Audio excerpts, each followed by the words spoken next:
75 student tal-5 sena sekondarja ġejjin minn 25 skola differenti minn madwar Malta u Għawdex ipparteċipaw fil-kompetizzjoni Malta Junior Science Olympiad.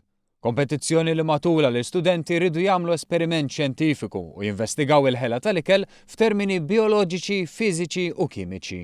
Bħalissa qed naħdmu fuq l-experimental chemistry, qed nagħmlu titration bħalissa biex niskopru kemm hu l-concentration tal-vinegar li għandna hawnhekk. Ix-xogħol li wettqu l-istudenti se jiġi analizzat kif spjegalna Joseph Kutajjar, uffiċjal edukattiv fih dan id-Dipartiment tal-Immaniġġjar tal-Kurrikulu fih dan il-Ministeru tal-Edukazzjoni.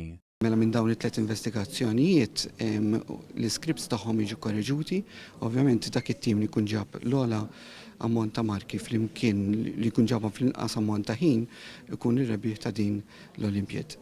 Din il-kompetizzjoni ġiet organizzata t-tielet sena konsekuttiva u lan tagħha huwa li jżid l-imħabba tal-istudenti lejn ix-xjenza.